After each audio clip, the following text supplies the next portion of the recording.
January 1943. Stalingrad Tractor Factory. Stalingrad. The wind came off the Volga as a fine grit that stung the eyes and coated the oil on every weapon.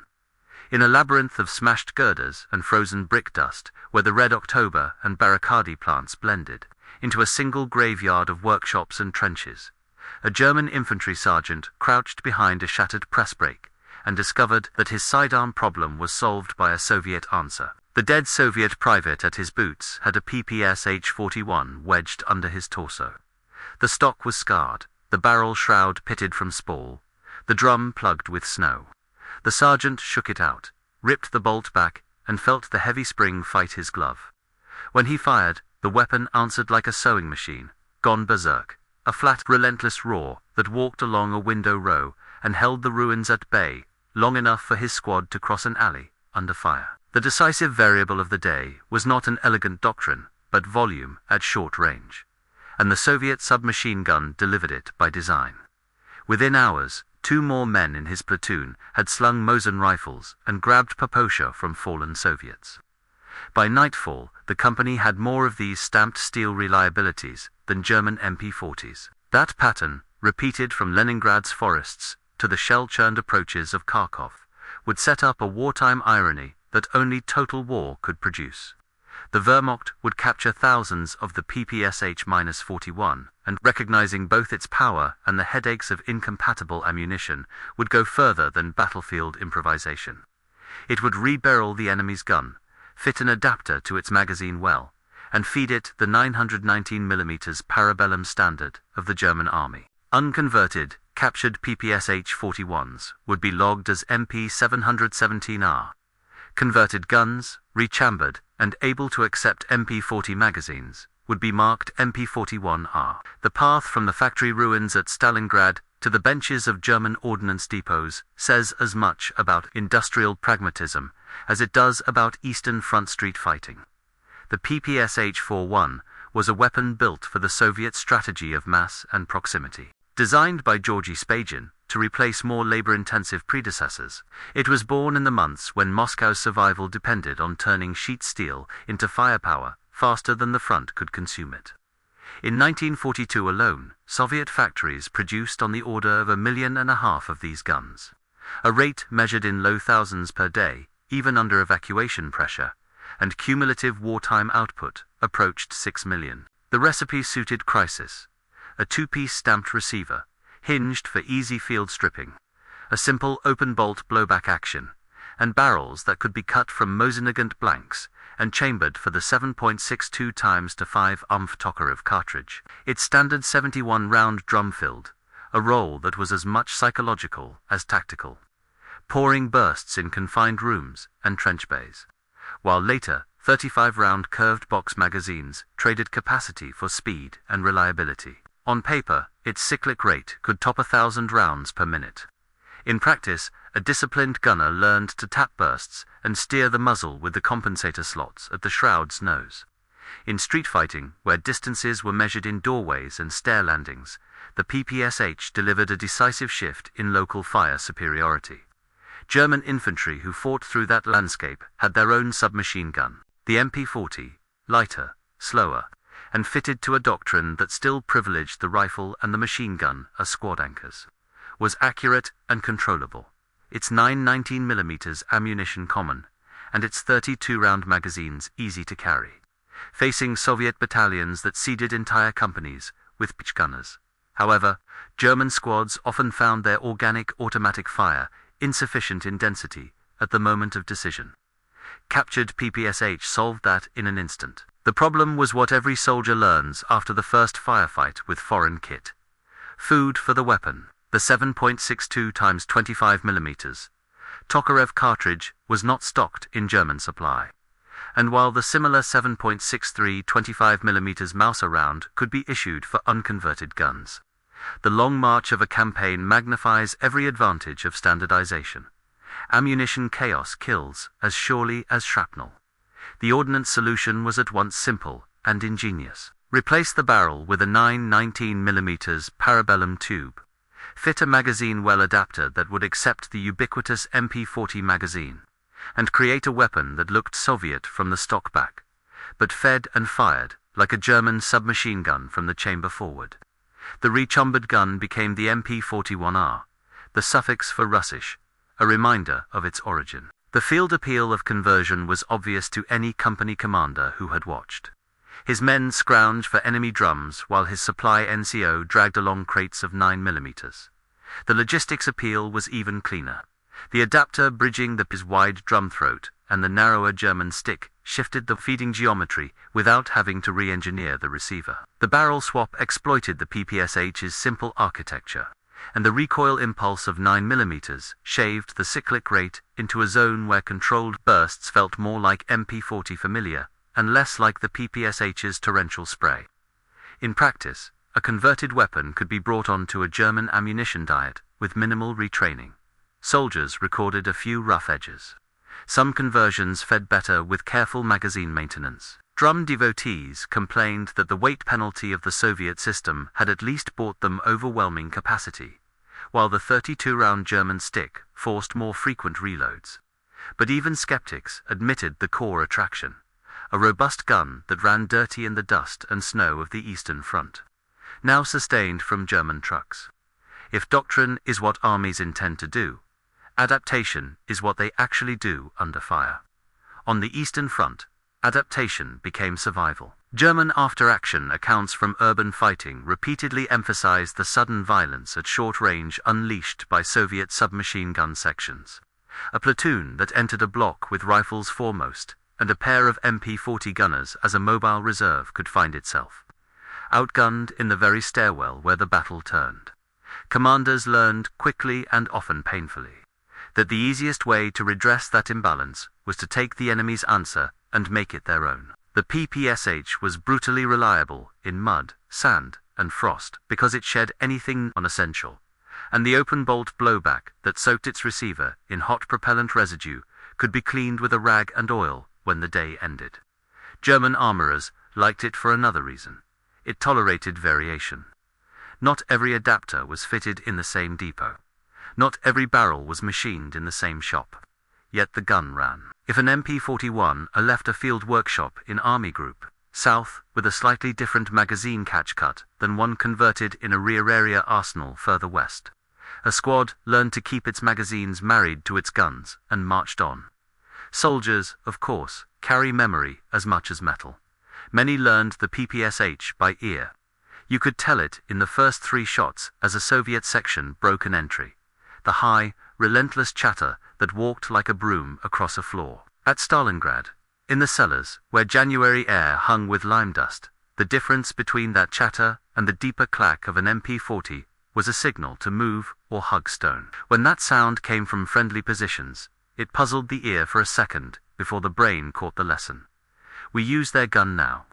Tactical advantage, bent culture. The German designation system was bureaucratic, but the men who inked MP-717 are in inventory ledgers and stamped MP-41 are on converted guns were, recording a battlefield vote of confidence.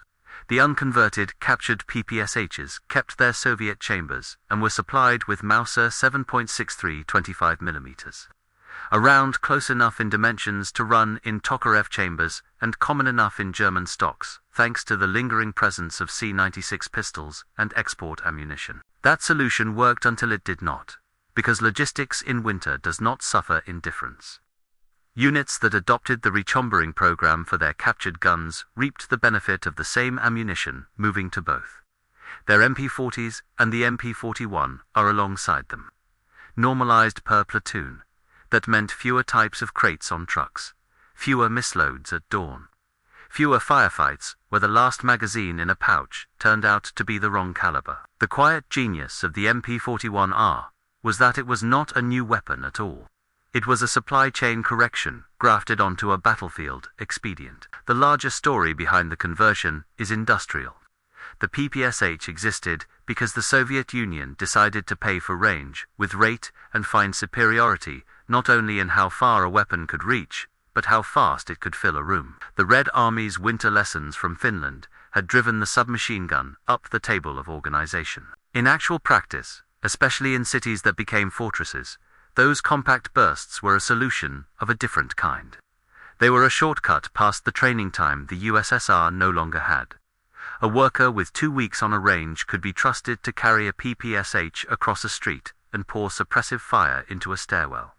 A soldier with 2 months could be trusted to coordinate that fire with neighbors. Where German doctrine asked a rifleman to fight forward to bring the machine gun into position, Soviet commanders often started with the automatic fire already in hand. German admiration had limits.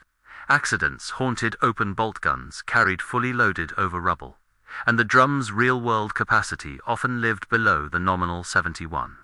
Soldiers on both sides learned to load drums to 65 for reliability. Converted German guns gave up the drum entirely in favor of MP40 magazines that could be cycled through pouches and mud with predictable results. Rate of fire, that double-edged gift, could empty a stick in seconds with a long burst. Discipline, in this style of war, was measured less in feet advanced and more in trigger pressure. Experienced gunners learned to count the beat in their head and stop just before the muzzle walked. It is worth pausing on the question most often argued at distance by those who have never had to reload in a kitchen while someone throws a grenade from the hallway. Which was better, the PPSh or the MP40? There is no single answer.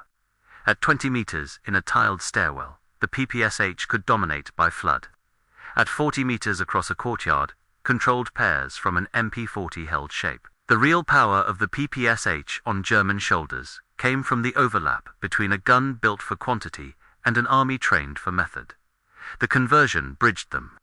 In 1943, when the tide of materiel began to run against Germany, that kind of bridging mattered. It showed up in small accounts from workshops in the general government, in armorer notes that mentioned barrel swaps queued behind repairs, and in photographs of German troops in winter parkas holding Soviet silhouettes with German magazines reaching down from the wells. The exact number of MP41R conversions has never been nailed to a single, uncontested figure. Contemporary and later accounts suggest several thousand, and possibly into 5 figures across the war's middle years. Numbers that ebb and flow with the documentation that survived scorched depots and collapsed ministries. The more important measure is how completely the logic made sense to those who needed it. Battalion S4 officers did not love captured weapons. They created new problems in crates and on ledgers. The PPSh, with its conversion, snuck under that bar because it asked so little. A barrel, a fitted adapter, a magazine, a squad already carried.